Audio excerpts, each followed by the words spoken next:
Maayong adlaw sa tanan and welcome to another episode of our hashtag Be Inspired series where we invite and talk to people whom we can be inspired because we believe every person has a story to tell. For this episode, we have with us the program officer of the DND Kapagdaka and then the founding chairman and organizer of the Wounded Soldiers Agriculture Cooperative or WSAC. Ladies and gentlemen, welcome to our hashtag Be Inspired series, Captain Jerome Hakuba, AGS of the Philippine Army. Maayong adlaw, sir. Mayong adlaman, sir. Thank you. Thank you for inviting me here. Yes, the pleasure is all mine, Gid. So, kumusta man ang life lately, sir? Okay lang, sir. I'm already almost 7 years here in the Department of National Defense, holding the project program Kapagdaka. Kapagdaka stands for Kapakanan at Gabay sa Dating Kanyuan. This is the project of the DND for soldiers with disability, particularly the wounded in action soldiers. So, how long have you been working, sir, sa DND Kapagdaka? I almost 7 years Kapagdaka, sir.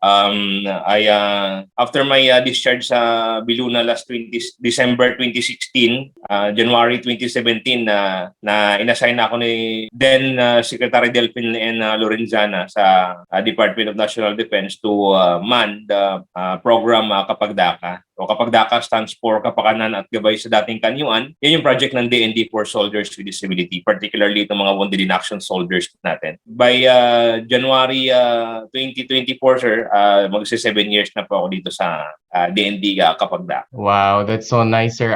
We're friends on Facebook naman also with Teacher Rachel, and I have seen the things that you've been doing with regards to the project that you have, and then also din sa YouTube. I made a little research last night and I have seen the different programs and activities that you have been doing. How about, can you share a little about what happened on March 2016, sir? Yes, sir. It was March 2, 2016 during our combat operation against the Bangsamoro Islamic Freedom Fighters. Yung platoon namin that time, ang company, yung 62nd Division Reconnaissance Company ng 6th Infantry Division ng Philippine Army, yung nataasan na mag-lead ng pag-assault o pag-clear ng bahay doon particularly doon sa Libo, Maguindanao. So expected na talaga yung IED doon sa area.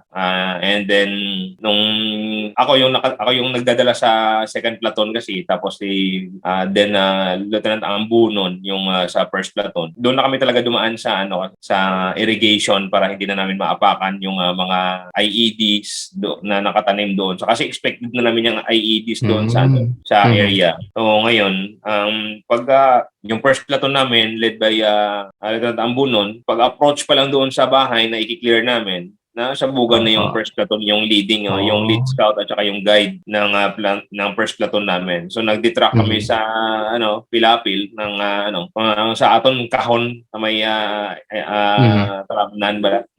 Yes, sir. So pagka sandal ko doon sa may ilalim ng puno ng niyog, may IED din pala doon sa mga 3 meters lang sa akin. Pero nakita ng ng tauhan ko yon. Ni-report niya sa akin. Sabi niya, sir, may IED. Sabi ko, tawagan mo yung EOD para ma-recover yung IED. So pagdating ng EOD, in-advise niya ako na, sir, forward kayo konti at i-recover namin, baka sumabog at madamay pa kayo, sabi niya. Ngayon, pag-forward ko, yung platoon sergeant ko naman, sumabay sa akin, na-report namin sa commanding officer ko doon. Sabi ko, sir, may na-recover doon sa area ko na IED. Sabi niya, sige, Bok, i-advise mo yung tropa na wag pakalat-kalat at baka meron pang mga nakatanim dyan sa paligid. Sabi niya ganun. After niya pagkasabi nun, yung platoon sergeant ko, aksidente niyang naapakan yung trigger nung IED doon sa harapan naming dalawa. So mga 1 meter lang yung bomba sa harap naming dalawa. Nakabaon pala siya sa mga graba. So ngayon, lahat ng mga shrapnel, mga graba na yon, lahat ng mga nilagay na shrapnel doon sa IED na yon, pumunta sa amin. Yung nakaapak ng bomba na yung si Sergeant Hepe na platoon sergeant ko, putol yung kanyang kanang paa, tapos akin naman napuruhan talaga ako sa mata kasi nakayoko akong ganun kasi tinitingnan ko yung dinadaanan ko kung baka may mga trigger, may mga indication pa ng bomba. So yun yung yun yung nung pagsabog, yun yung naging cause ng total blindness ko. Akala ko nga puwing lang yun eh. Pero akala ko puwing lang. Pero yun, awa ng Panginoon ay hindi naman ako nahimatay that time. Umatras lang ako konti tapos lumuhod ako kasi may yung kalaban pala nandoon lang sa mga 200 to 300 meters lang away from us. So may mga sniper fires. So para ma-lessen yung visibility ko sa kanila, ang nagluhod ako tapos tumawag talaga ako sa Panginoon na sabi ko, Lord, tulungan niyo ako. So mga 5 seconds lang pinadala niya na yung aking tauhan. Sabi niya, sir, ibak ka namin, sir, extricate, ibak ka namin kasi ibak nila ako sa killing zone. Ngayon, ang binaba ko yung backpack ko, yung baril ko, inubad yung combat boots ko. So binuhat nila ako papunta doon sa TCP namin. Hanggang sa ibak ako sa air ibak ako, pero yung chopper na mag-rescue sa amin hindi makalapag-lapag kasi may ground fire din. Hindi makalapag-lapag. So yung ginawa, mabuti lang nandoon si General Pangilinan noon, ang 6 ID commander. Yun yung pinababa niya talaga yung Air Force, yung chopper para maibak ako. So yun, awa ng Panginoon, naibak ako sa Kamsyongko Station Hospital. So mga alas 3 ng hapon nangyari 'yon. Siguro mga mag-alas 6 na 'yon So mabilis naman yung response ng kasi ang conventional warfare 'yun eh. Nandun lahat ng mga assets ng ating government. Wow, opo. So how many po ba yung members ng platoon po ba ninyo? Mga ilang soldiers po ba yung under sa inyo?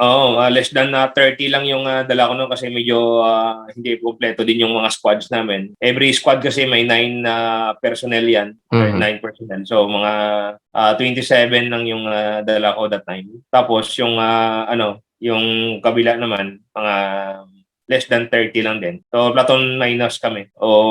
Pero yung company namin mga nasa less than less than 50 din yung aming company na pero yun yung pumasok doon sa area. Pero talagang kasi ang conventional warfare nga yung yung kasi 1 month na kami doon eh. 1 month na kami na araw-araw putukan talaga. So talagang talaga kasi yung purpose namin doon sa area kung bakit kami nandoon ay nag-reinforce kami doon sa meron kasing sinunog na na backhoe yung mga kalaban doon, yung mga BIFF kasi our mission there is to clear the irrigation system ng pamahalaan. Sinunog ng BIFF yung mga heavy equipment doon. So yun yung nirespondihan namin. So kasi gumagawa ng dredging project yung pamahalaan eh. So against yung mga BIFF doon. So yun doon na nagkaroon ng conflict between government and rebel. Ayan, opo. So 3 PM po nangyari yung sa inyo and then you were able to get out of that area at around 6 PM. Tama po ba? Yes. And then what were you feeling that time? Yung parang napuwing lang po kayo? Is that the parang only na masakit sa inyo? Yes, hindi ko actually iniisip na mabubulag ako noon kasi akala ko nga puwing lang siya. Pero hindi ko na mamuklat yung mata ko eh. Ano na talaga siya.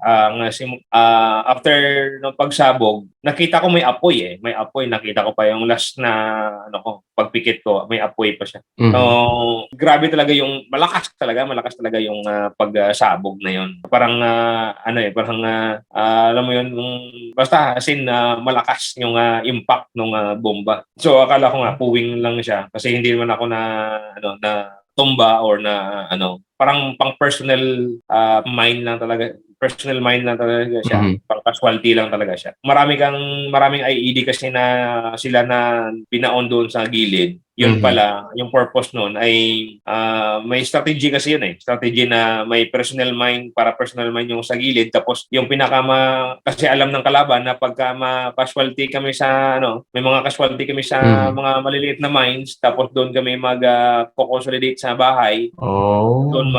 Doon lalapatan ng first aid. Yun pala, doon sa taas sa may nakasabit na balde na timba doon sa sa may balcony, nandun pala isang balde ng IED na doon. Buti na lang hindi sumabog kasi na lowbat yung cellphone na magiging trigger doon sa So kung sumabog yun, siguro maraming tropa na patay doon. Paano po nito binago yung buhay ninyo ng pangyayaring ito? So actually, ang malaki yung pagbabago sa buhay ko pagkatapos na nangyari itong insidenteng ito. Actually, sabi ko nga kung saan ako nabulag, doon pa ako nakakita. Doon ko pa nakita ang totoong liwanag ng Panginoon sa buhay ko. At the same time, dito ko pa nakita yung mga programa ng ating pamahalaan na kung saan ay nandyan lang pala at dapat lang palang i-enhance at i-implement sa ating mga kababayan. Talagang malaki yung nagbago sa buhay ko after kaya sabi ko nga hindi ito pahirap sa akin yung pagbubulag ko. Actually, I'm so very thankful or grateful pa rin kahit na gito yung nangyari kasi ang mas marami pa akong nakita na mga opportunity ang pagkatapos na mawala ang aking paningin. Ang sabi ko nga sa mga anak ko, sabi ko, binulag ako ng Panginoon para makita kayo araw-araw. Ngayon, yung isa sa mga na develop sa akin yung pag-focus din. Kasi nung doon na kasi ako sa Biluna, pinag-aaral kasi ako sa isang computer school for the blind diyan sa Cubao, sa may Atrib, actually Atrib. Sabi ko, kasi talagang dumaan talaga ako sa depression. Opo. Talagang gusto ko na din talagang wakasan yung buhay ko noon. Pero awa ng Panginoon ay talagang pinadalahan niya ako ng mga tao na maging inspirasyon ko para magpatuloy. At saka isa pa sa mga yung positivity ko as a soldier din. Kasi nung nandun kami sa Mindanao, kami ng asawa ko, niya pa, tinanggal na yung kanang mata mo, sabi niya sa akin. Sabi ko, okay lang yan. Sabi ko, may kaliwa pa naman eh. After nung pagpunta namin ng Biluna, inoperahan yung kaliwa. Sabi ng doktor, wala na talaga daw pag-asa kasi malaki talaga yung sira ng retena. So sabi ng asawa ko, sabi niya, hindi na daw ma-restore yung left eye mo. Sabi niya. Sabi ko, okay lang yan. Yung buhay pa naman eh. Yes, sir. That's the spirit. So yung kaliwa lang po ninyo yung hindi makakakita somehow. Yung kanan naman ay okay naman po. Totally blind ako ngayon, sir. Inoculated itong kanan ko, tinanggal nito sa artificial nitong kanan ko. Tapos itong kaliwa ko, ang original pa siya pero retinal detachment. Yung retina ko na detach. Ibig sabihin talagang totally blind ako, sir. Bilin talaga yung aking paningin. Wala talaga akong nakikita. Even counting fingers, wala. That experience that you have, sir, is very challenging indeed. But so what made you strong during that troubled time? What made you push through sa buhay na kailangan tuloy pa din in spite of the problems na meron ako ngayon? Yes, sir. Isa sa mga naging daan din para ako ay maging matibay pa ulit dahil sa aking pananampalataya din sa Panginoon. Sabi ko nga kanina na kung saan ako nabulag, doon pa ako nakakita. Doon ko pa nakita ang totoong liwanag ng Panginoon sa buhay ko. At saka yung aking pamilya na nandyan, na ang aking asawa, aking mga anak ko, ang may family sa Guimaras. So talagang ayun yung at saka yung nagpatibay din sa akin yung mga kapwa ko sundalong may kapansanan kasi nung na-assign ako na sa DND kapag daka, doon ko nakita yung pangangailangan ng kapwa ko sundalong may kapansanan. Nung ginamit ako ng Panginoon actually na instrument para magkaroon sila ng mga skills in livelihood training kasi nung nag-aaral ako sa computer school for the blind doon sa Biluna, naging functional ako despite of my disability. Talagang nagamit ko talaga yung skill na yon. So ngayon I can do PowerPoint presentation, Word, Excel, nakaka-send ako ng email, nakaka-receive ng email, nakaka-browse ako sa internet. So lahat 'yon basta digital na kukuha ko 'yon. Oo. So sabi ko, nagagawa ko nga na wala na akong paningin. Sabi ko, how much more Mhm. itong may meron pang paningin? So, kailangan lang natin i-empower sila. So, ngayon, naghanap ako ng paraan kung paano sila magkaroon din ng mga computer training. So, nag-request ako ng laptop dito sa Upsly at saka nag-request ako ng instructor sa TESDA. So, yun. Awan ng Panginoon, may dinonate na laptop sa amin na 10 units at saka marami na rin na nag-undergo mga hundreds of mga wounded soldiers na rin yung naka-undergo ng training na yun. So, naging ngayon, nasa mga offices na sila. So, sabi ko, wow, yung mga tropa, pupunta ako sa Biluna, Mhm. sabi niya, sir, kailan ulit tayo may computer training? Sir, kailan ulit tayo na may livelihood training? Sir, may wheelchair ka pa ba Wow. doon? Sabi ko, wow, effective pala o may pakinabang pa pala ako. Sabi kong ganun. May pakinabang pala ako, may nangangailangan pala pa rin ng tulong ko. So, in Mhm. that way, sabi ko, yan yung isa sa mga nagpapatibay sa akin na nag-i-inspire din sa akin na to move, to go, look more rather than to be depressed sa sulok. Yes, sir. You really are making a difference talaga in the lives of your fellow soldiers. Yes, yes. Mhm. At saka Mhm. yun nga 2018 na kasi based on our survey, 70 to 80% of returning wounded soldiers are came from rural areas in the country. So Mhm. ngayon, they will undergo or engage in agricultural livelihood after their retirement or after disability discharge. So ngayon, Mhm. inorganize ko sila into cooperative. So na organize itong Wounded Soldiers Agriculture Cooperative, which is ako din yung naging founding chairman. Wow. Awa ng Panginoon ay ano naman siya ngayon, functional naman yung cooperative ngayon. So in a Mhm. span of 4 years, meron na Mhm. siyang more or less may 10 million in assets na siya. Wow, 'di ba? 10 million is a big money talaga. So what are the programs and projects naman that you are having, sir, sa WSAC? Yes sir, 'yun. Meron tayo doong mga yung Wounded Soldiers Agriculture Cooperative in partnership sa Department of National Defense, particularly itong Kapagdaka. We have a 5 hectares land area doon sa Nasugbu, Batangas. Dinidevelop namin ito ngayon into agro-farm tourism industry, at the same time a skills in livelihood training center ng mga wounded in action soldiers natin, dependents nila at yung mga sundalo na gustong mag-undergo ng agricultural livelihood training. Meron tayo doong billeting facilities that can accommodate 30 personnel, at meron din tayong dinonate ng taga Bureau of Plant Industry doon, ng Department of Agriculture, na Mushroom Enterprise Development Project. So it is 4 million worth of project na kung saan ay may 6 buildings siya and complete machineries and starter kits para sa ating mga participants. At marami pa. Marami pang mga mga fish farming, meron tayo doon, mga livestock and mushroom propagation o mushroom production and management.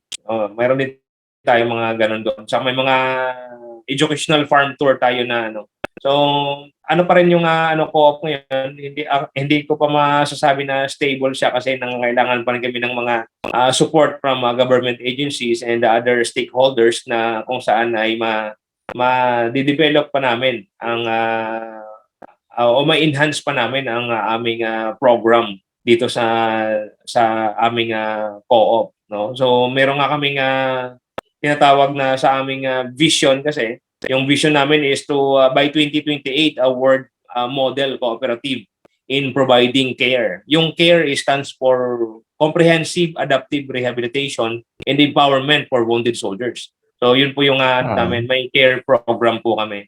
So yun yung Mhm. care for wounded soldiers. So napaloob po doon ng maraming programa, kabilang na yung kanilang social, physical, spiritual, ang emotional, and physical development ng sundalo pa, and preparation with their return in their civilian life, or before they return in their respective units. So dadaan muna sila dito sa area na ito, sa Nasugbu, Batangas, na para to undergo skills in livelihood training. So yun po yung program ng ating Wounded Soldiers Agriculture Program. Yes, sir. You're doing a great job talaga. Especially din, agritourism is parang somehow a big thing naman lately with us here sa Philippines. So there's sustainability, I'm certain, sir. How about your wife naman, sir? Ma'am Rachel. So for sure, she really did a great job naman after what happened with you, and of course sa mga kids din po ninyo. So how did things start for you and Teacher Rachel, or what made you pursue her, or how did you meet? Yun, our life love story begins in one pastor, Pastor Joel, ng dyan sa Baptist Church din. Kasi diyan ako na-assign dati sa 61st Infantry Battalion diyan sa Kalinog na base. So ngayon, may isang pastor doon, si Pastor Joel, na may service sila doon sa area namin sa Agcalaga. Ngayon, meron siya doon si Ma'am Anisty, no? Siya yung andon. Sabi ko, Pastor, pwede bang makuha yung number ng ng assistant mo, Ma'am Anisty. Sabi niya, ay sir, wala ka ng pag-asa diyan, sir, at may nagmamay-ari na yan. Sabi niya, ito na lang. Pinakita niya yung picture ni Rachel. Sabi ko, may number ka? Oh, may number ako. Binigyan niya ng number. So, after that, text. Wala pa namang Facebook na noon. So, text hanggang madali. Hanggang, mga siguro 3 months namin na communication na hindi pa kami nagkikita noon. Pero hanggang madaling araw, sinasamahan niya ako sa duty ko. Basta mga nagpapalagayan na kami ng loob sa text pala ang tawag. Ganun. Hanggang isang araw na bumaba na kami at nag-meet na kami doon sa harap ng Haro Cathedral, sa Haro Plaza. Wow. Hindi pa nga kami kagad nagharap kasi sabi ko, saan ka na? Sabi ko, nandito ako. Sabi niya, anong kulay ng damit mo? Sabi niya, blue. Sabi ko, wala bang blue na may dumaan sa akin, orange. Orange yung dumaan. Sabi ko, bako hindi siguro. Hindi ko man kasi doon ako nakapokus sa kulay ng damit eh.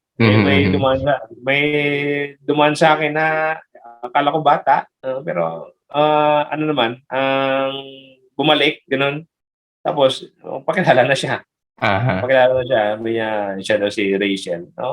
Doon kami nag-met ng dalawa sa harap ng Haro Cathedral, Haro Plaza. After that, dinala ko na siya sa bahay. Pinakilala ko na rin siya sa mga magulang ko.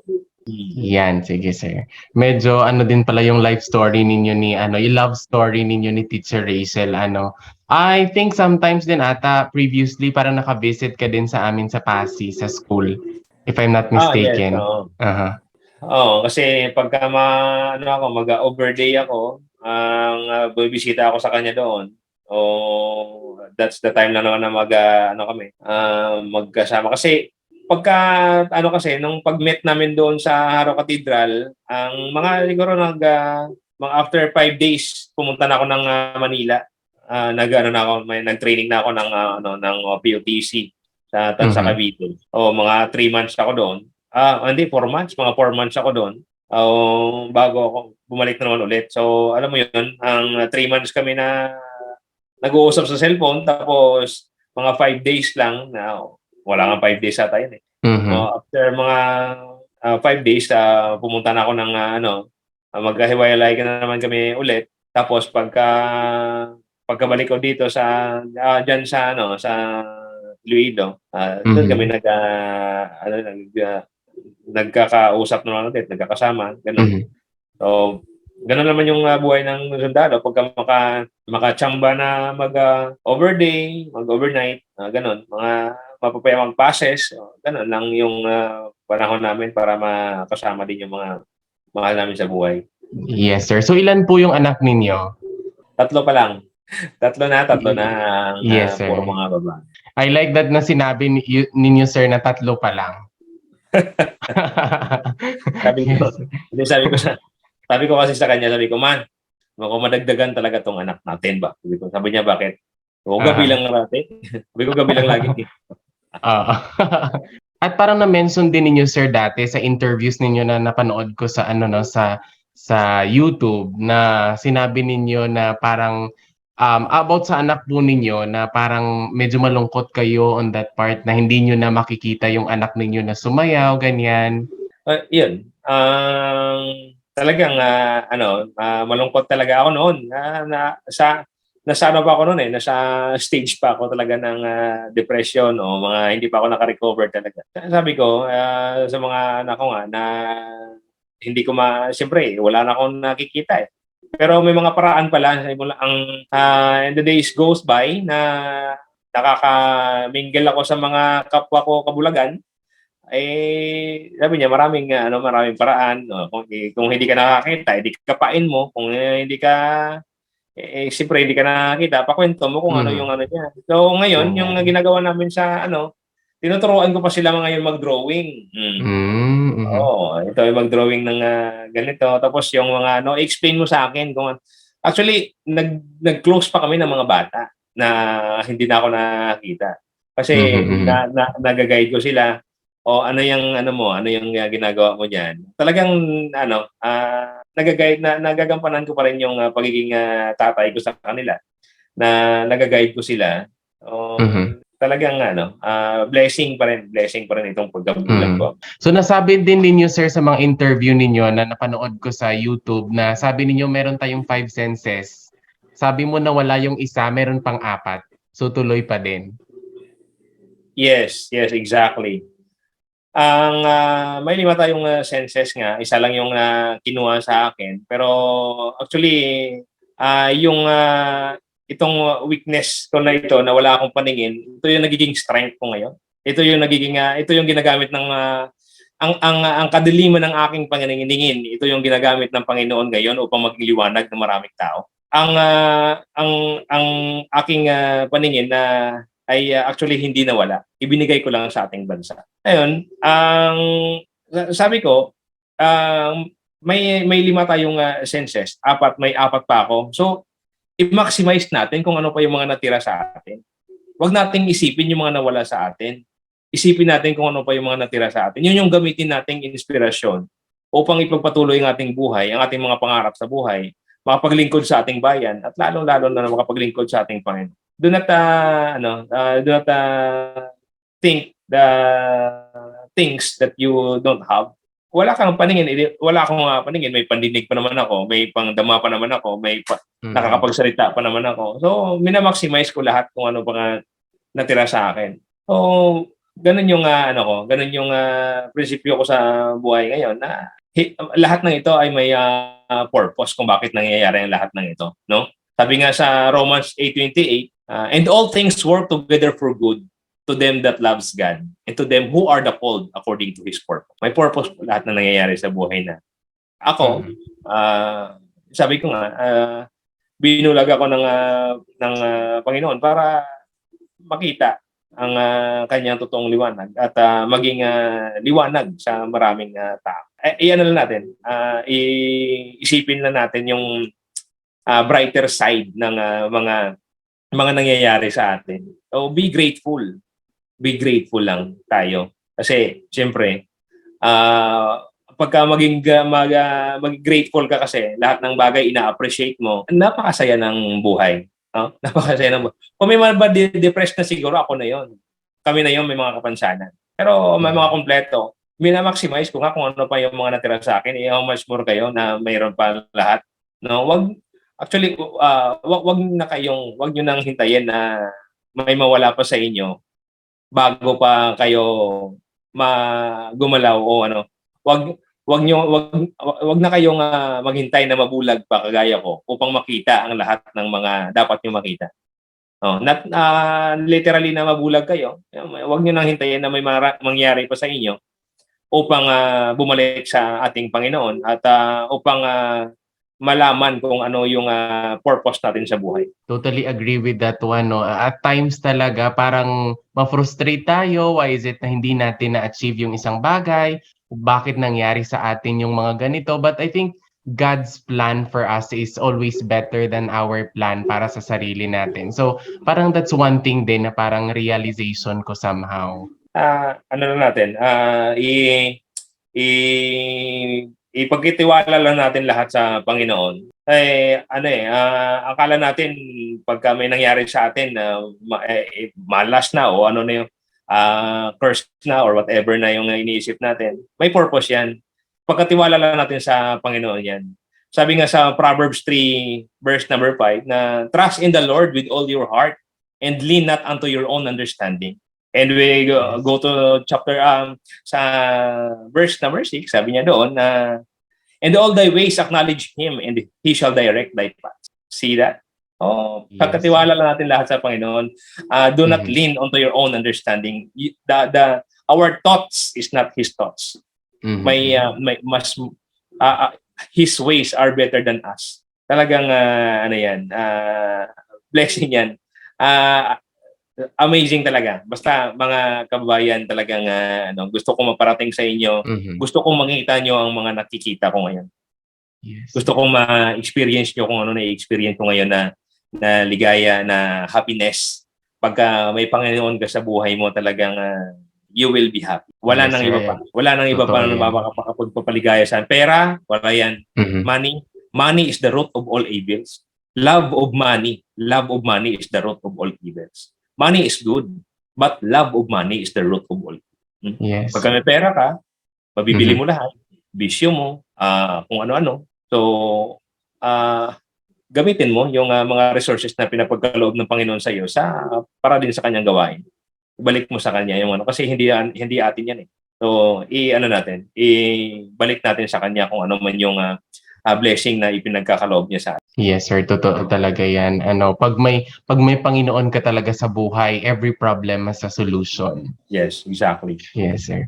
So let's go back a little po sa childhood ninyo. So saan po kayo lumaki at kumusta naman po ang buhay? I born in Itulio Buenavista, Guimaras. Doon din po ako nag-aral ng elementary at ng high school. Nag-college din po ako sa Guimaras State University na ngayon. Talagang doon talaga yung childhood ko. Dagat, nangingisda sa gabi at naglalako ng isda sa umaga hanggang from elementary, high school hanggang college. Nagbibenta ako ng isda niya na para lang may pangtustos sa pag-aaral namin, makatulong sa mga magulang. Dumaan talaga sa katinding challenge, kahirapan. Sa gabi, alas 12 hanggang madaling araw na nandoon kayo sa laot, nangunguha ng isda para lang may pambili ng bigas pagka umaga. Ganun yung buhay ni Captain Hakuba noon. Hindi ako lucky I'm not born in a golden spoon. I born with a ulingon. Nandun ako. Panguling, gapang apog. Nagluluto ng apog doon. Basta lahat. Kambing, baka, baboy, lahat. Basta lahat ng mga paghihirap ng isang mahirap talaga na nasa namin doon na walang makain, gano'n. Pero tuloy lang. Doon kami na mold sa person, sa man, na maging responsible during pagkadating namin sa kung saan kami ngayon. Maganda yung pama-experience mo ganun. Pagka dumating na sa siguro pinaranas talaga ng Panginoon sa akin yun noon, no? Kasi mangyayari ito sa akin eh. kasi nakaprogram na lahat eh. Ako naniniwala na nakaprogram na lahat yung buhay natin sa Panginoon eh. Kaya alam niya na mabubulag ako. Kaya dapat maranasan ko yung hirap noon. So naiisip ko din ngayon na nakayanan ko nga noon na Mahirap. yung hirap. Mhm. No? Tsaka yung hirap na yun sa childhood ko, nagamit ko rin yun during my training. Alam niyo naman yung training ng sundalo, lalo na sa Scout Totoo. Rifle. Talagang matindi. Mhm. Ano rin, piniprepare tayo ng Panginoon. Kaya may purpose lahat ng mga yan sa buhay natin. Kabat na it's depend upon you kung paano mo i-handle yung mga Pangyayari. nangyayari. Totoo yan, sir. So kahit nung maliit pa po ba kayo, sir, parang naisip ninyo na, paglaki ko, gusto kong maging soldier, gusto kong maging army, or later na lang yan? Hindi ko naman nasasabi yun kasi hindi ko lamang talaga akong pero yung gusto ko dati na babaril-barilan. May baril-barilan kami. Yung paklang ng saging niyan, yung ginagawa naming baril-barilan yan. Yes. Tapos yung may pellet gun kami noon, high school kami. Hanggang high school, naging officer ako sa C-80. Tapos sa college, naging battalion commander ako doon sa ROTC unit namin sa Guimaras. So, doon nag-start yung tapos yung kapatid ko nag-sundalo na rin yung nakakatanda kong kapatid si JP.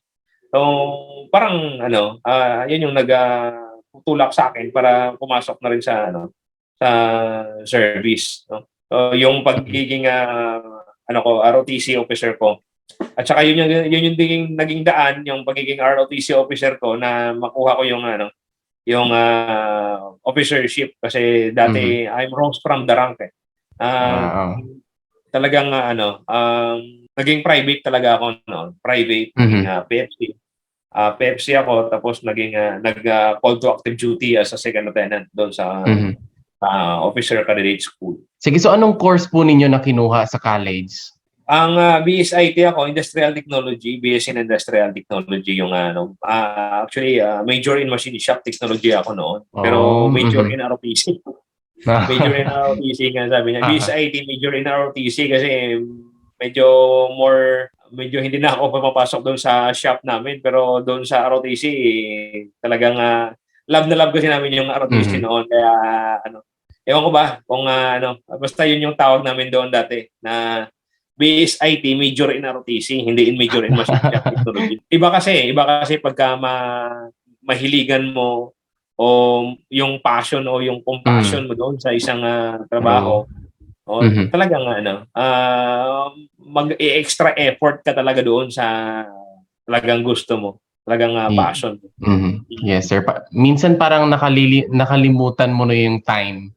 'Di ba? Ang pera sa iyo parang wala na kasi you love what you're doing. So parang every problem has a solution talaga if you're passionate sa mga bagay-bagay na ginagawa mo. Yes, exactly. Not only passion but compassion. Yung compassion kasi may puso ka doon sa trabaho, sa ginagawa mo na 'yon. So, yun, ang pagka merong problema o doon sa ginagawa mo na talagang hahanapan mo ng paraan talaga. Maggagawa ka talaga ng paraan kung paano mo maabot o ma-accomplish yung activity na yun or whatever na ipapagawa sa iyo. Kasi noon ayaw naman ayaw ng mga magulang ko na pumasok ako sa ROTC. Kasi gano'n another function naman, another naman. ROTC pa lang 'yon. ROTC pa lang po 'yon. ROTC pa lang 'yon, ROTC pa lang 'yon. ROTC pa lang 'yon. Ayaw na nila. Pero nung nakita nila na may development sa akin na pagka utusan nila ako mabilis pagka may responsibility na ako, may sense of responsibility na ako sa bahay, ganun. So nakikita nila na okay yung ROTC ay talagang pati yung kapatid ko pinayagan na nila mag-ROTC na rin. So yun yung effect nga sa akin ng ROTC actually. Kaya hanggang ngayon engaged pa rin ako sa activity namin sa ROTC, alumni namin sa ROTC. Sige sir, so after po ng graduation ninyo sa college, so nag-proceed po agad kayo sa training? After ng college ko, actually nag-ano pa ako noon, nagtrabaho pa ako diyan sa Iloilo, sa Gaisano, tapos yung lahat ng SM diyan sa SM malls diyan sa Iloilo. Ubos ko 'yan. Yung SM City, SM Delgado, SM Pitinsalas, SM Haro, lahat 'yan, apat 'yan diyan. Ubos ko. Nag-dicer man ako noon. Nag-dicer ako kaya diyan na-experience ko 'yan lahat 'yan ng mga SM malls at saka yung Gaisano. Mga isang taon lang din ako diyan 2008 ako nag-graduate, 2009 hanggang 2009 ako nagtatrabaho diyan. 2010 nag-a-apply na ako sa sa sundalo sa Third ID sa Hamindan Capiz. Yan para kasi minsan sir like akala ng iba yung buhay mo easy lang, pero at least like when they talk to you or pag nakausap mo sila, pag kinausap ka nila, parang marami tayong natutuklasan sa isang tao na parang ay ganito pala yung buhay niya. Parang hindi pala madali ang buhay ni ganito, 'di ba? Through like pag nag-uusap tayo, ganyan. Yes. Inspirational. Kung hindi mo siya makakausap na kagaya nito na pag-uusap natin, hindi mo talaga malalaman kung ano yung anong klaseng tao, ano pinagdaanan ng tao. So, yan na yan. Wala nang drawing ako doon na sa mga sinishare ko ngayon. So, I would like to be an inspiration din sa maraming na makikinig sa programa mo. So, yes, sir. I hope na ma-inspire din sila. And don't give up. Kasi kami sa Scout Ranger, yung motto namin, quitters never win, winners never quit. Never quit. Parang naririnig ko kadalasan yan, sir. So, nakatanggap po kayo ng maraming mga awards. Ano po yung parang award na parang super proud po kayo na natanggap po ninyo and then that makes you parang super proud? The Scout Ranger tab, yung badge, Scout Ranger badge. Kasi it recognizes my effort doon sa pinagagawa ko dito sa Department of National Defense. Ang na-recommend kasi ako noon ng I think fourth highest award, yung OAM, yung Outstanding Achievement Medal. However, hindi siya nakalusot doon sa criteria ata. Pero yung Scout Ranger tab, which is naging pangarap ko noon, ay talagang nakuha ko siya. Wow. Yun yung sabi ko nga, nakuha ko na yung Ranger tab. Sabi ko, kahit na mag-retire na ako. Kasi nakuha ko na yung very prestigious kasi ito. Actually, it's not award. But it's the badge wherein the elite force of the Philippine Army been awarded. So ito yung bihira lang ang sundalo na magkaroon ng tab na ito. So nung 2016, mag-undergo na sana kami ng regular training ng Scout Ranger. However, ito nga, nabulag ako. Pero sabi ng Panginoon, bibigay ko pa rin naman sa iyo yan. Awa ng Panginoon ay talagang ipinagkaloob niya pa rin sa akin. Kasi grabe yung iyak ko noon eh. Grabe yung iyak ko noon. Kaya yung classmate ko, si Lieutenant Bintura pa noon, sabi niya, Bok, mag-undergo na tayo ng Ranger. Sabi ko, ikaw na lang, Bok, at I'm not capable anymore. Times go by na ginagawa ko lang naman trabaho ko. Actually, hindi ko inaasahan na mabibigay pa sa akin. Ginawa ko lang yung trabaho. And suddenly, nirecommend ako for honorary ng Scout Ranger. Sabi ko, wow, amazing. May mga pa-surprise talaga si God. Opo. Nakuha ko pa rin yung Ranger tab, yung tabak na sinasabi. So, thank you. Thank you for the Scout Ranger Regiment, or Scout Ranger Regiment. Yes, sir. Congratulations for that. Pero hindi pa napin. Yes. Hopefully sa November pa mapin. Wow, soon pa pala. coming soon. Mhm. Pero may order na Con siya. Wow, congratulations in advance po, sir. I'm looking forward to seeing the post or your pictures about that one. How about ano naman po, sir? How do you see yourself like 5 years or 10 years from now? Ano na si Captain Jerome Hacoba pagkaraan ng 5 or 10 taon? Ano na ako noon, ang CDD na ako noon. I'm not in the service anymore. I am hopefully still the chairperson of the Wounded Soldiers Agriculture Cooperative. Kasi by 2025, magpapa-CDD na ako, magpapa-disability discharge na ako. For Mhm. me to focus dito sa aming kooperatiba, itong Wounded Soldiers Agriculture Cooperative na. Kasi ito yung ako'y naniniwala na ito ay Panginoon pa rin nag-organize nito. Ipinagkatiwala niya na sa amin itong kooperatiba nang sa gayon ay maging pagpapala pa rin sa doon sa mga kasundaluhan, not only the wounded soldiers but also the soldiers who are interested in the agricultural livelihood at the same time dito sa mga skills training. So, ito yung nakikita ko na na magiging kapalaran ko, awan ng Panginoon. But it is only my vision, but the vision of the Lord is will prevail. Isa kanya pa rin yung Mhm.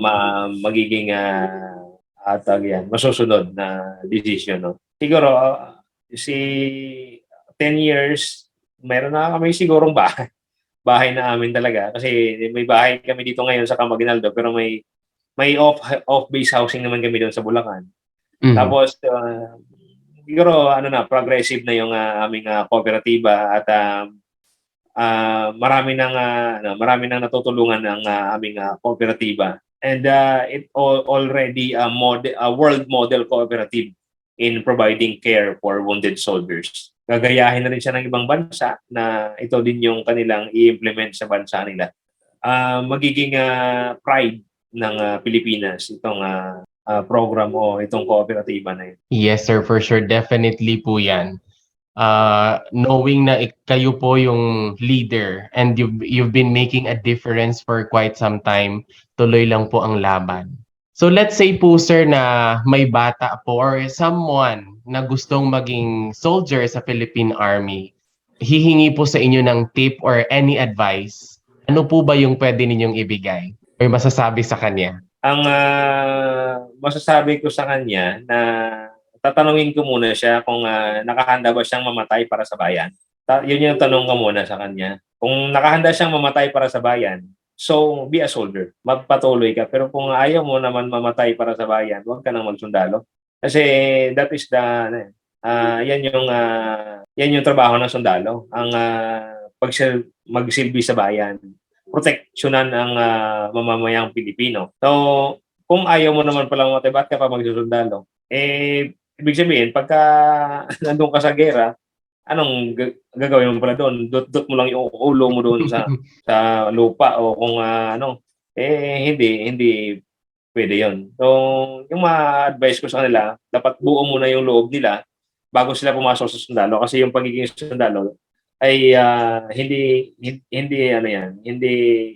trial and error. Wala nang retake yan eh. Wala nang retake yan pagka ka doon, matamaan ka doon. Kagaya ko nangyari sa akin ito. So walang sisihan. Hindi ako nagsisisi na nagsundalo ako.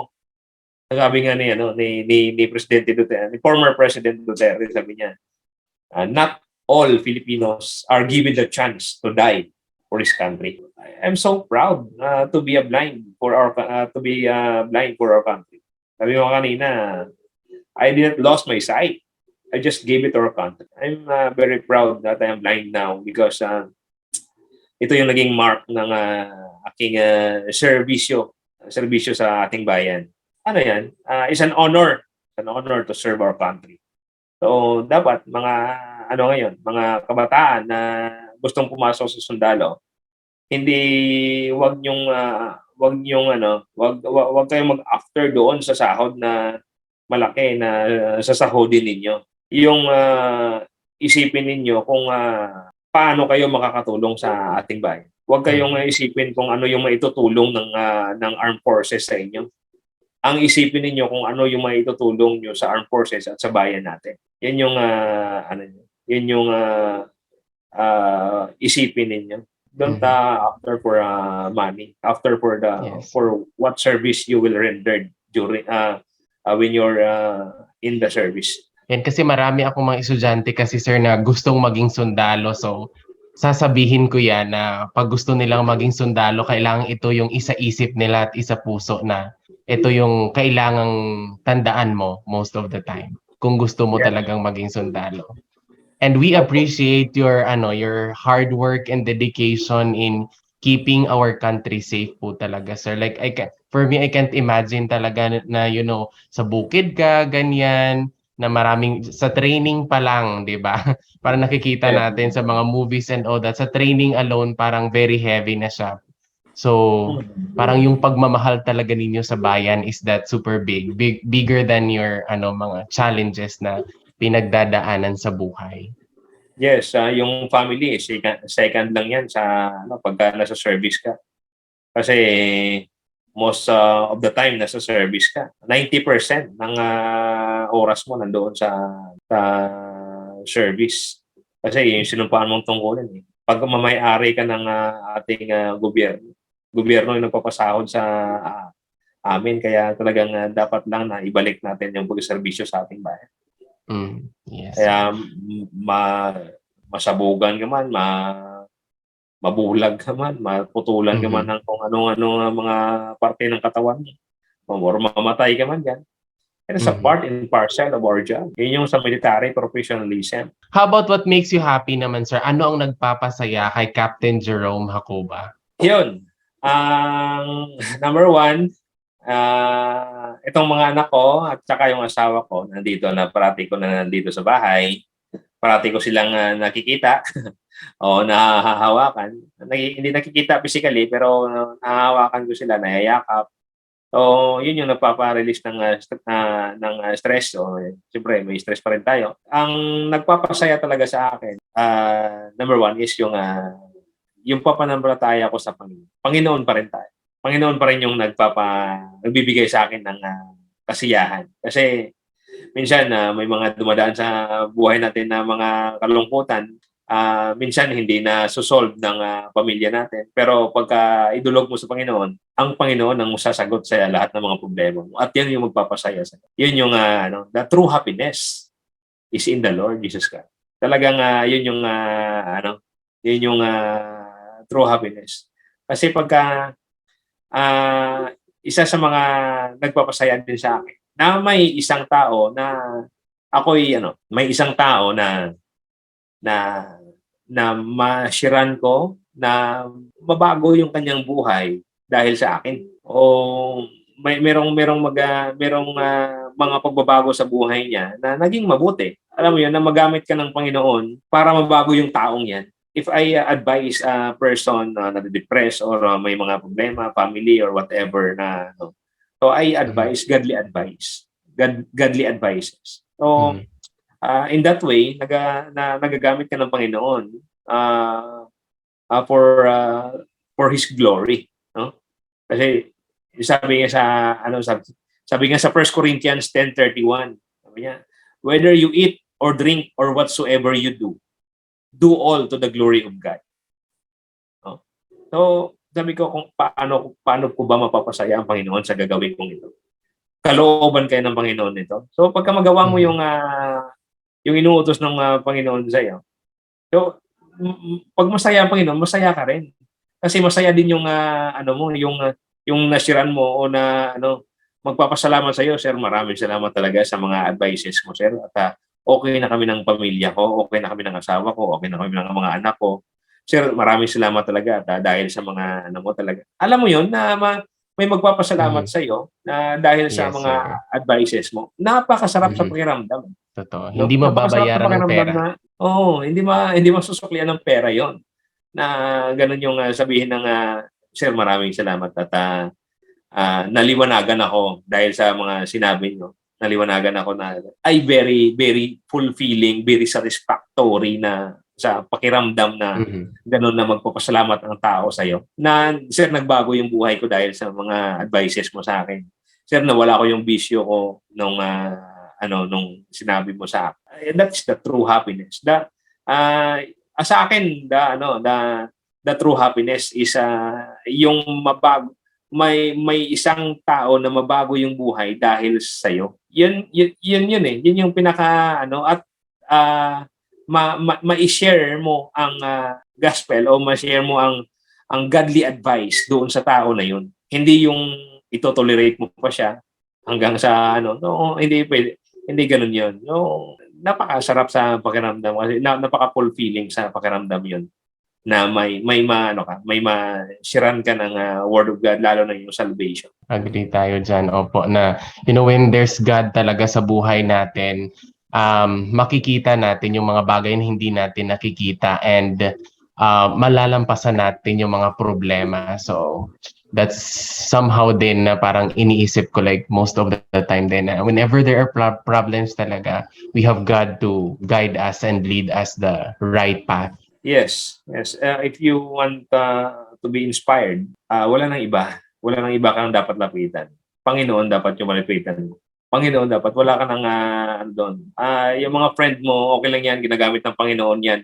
Pero ang dapat mong lapitan talaga ay Panginoon. Pakausapin natin ng Panginoon. Ako ganyan ako eh. Pagka na-depress ako, minsan hindi ko masabi sa kung kanino. Even to my wife. Pero sa Panginoon, masasabi mo lahat eh. Kaya doon mo lahat sa Kanya. At saka ako'y naniniwala na kontrolado lahat ng Panginoon kang nangyayari dito sa mundo, sa buhay natin. Nakikita man o hindi nakikita. Nararapat lang na ipagkatiwala natin sa Kanya. Siya yung, He is our Creator. No? Ipagkatiwala natin kung kontrolado niya ang isip at saka puso ng bawat tao. Alam niya kung ilan yung buhok natin. Alam niya kung kailan lindol, kaya niyang pahintuin ng bagyo. Lahat. Kaya niya nga lahat ng yan. So, bakit pa natin hindi pagkatiwala ang lahat sa Kanya? Ganun na yan. So, if you want to inspire, learn the Word of God. Ayan. So, I think last na lang for me, Sir, so what's your motto in life? Or guiding principle sa buhay po ninyo? Motto in life. Sabi ko kanina, quitters never win. Winners never quit. Yung motto ng Ranger. Pagka tayo ay so may isa pa akong motto sa buhay ko. And I quote the Helen Keller said, the worst thing than being a blind is having a sight but have no vision. Our vision is just a proactive part of our imagination to help us to think, to help us to solve that particular problem. But our mind is yan yung nag-iisip talaga. We do not need our eyes to have a vision. So talagang merong iba kasi na may mata nga pero wala namang pananaw. Yan yung yan yung motto ko sa buhay na. O sana nawala nga yung paningin ko, doon pa lumiwanag yung pananaw ko sa buhay. Ganun yung natin. At saka, sabi nga din na, kinote ko rin si Helen Keller na the most beautiful things in the world cannot be seen or even touched. It must be felt by the heart. So, yung asawa ko, alam ko, maganda yung asawa ko. Pero talagang nakita ko pa rin yung kagandahan ng puso niya nung ako'y nabulag na. Marami akong natutunan sa pagiging blind.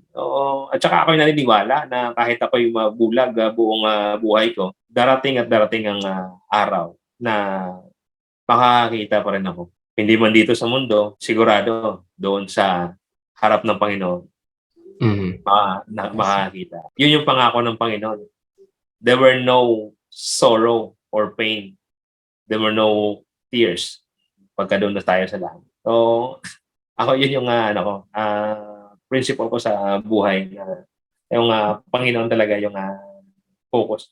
Yan. So, quitters never win and winners never quit. And also, the most beautiful thing cannot be seen but felt by the heart. I just love the guiding principles or quotes that you have shared with us today, sir. Yung isa pa, yung the word The only things Mhm. worse being a blind is having a sight but have no vision.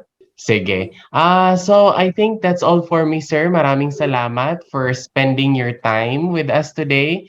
And I appreciate everything that you do na ginagawa po ninyo para sa ating mga soldiers. So maraming salamat po. Thank you for Sir Raymond for inviting me here and to inspire more people. Yes, sir. So the pleasure is all mine. So baka may gusto po kayong batiin, sir, before we end. Binabati ko lang yung aking mga classmates from Matalas Class 25, CSC Class Matalas 25 of 2010, yan sa 3rd Infantry Division, at saka sa OPC 63, Lacandiwa Class of 2014, mga BOC, at saka sa POTC Class 36, at saka sa mga classmate ko, mga kaibigan ko, mga members ng Wounded Soldiers Agriculture Cooperative, mga kasamahan ko sa Philippine Army at saka dito sa Department of National Defense,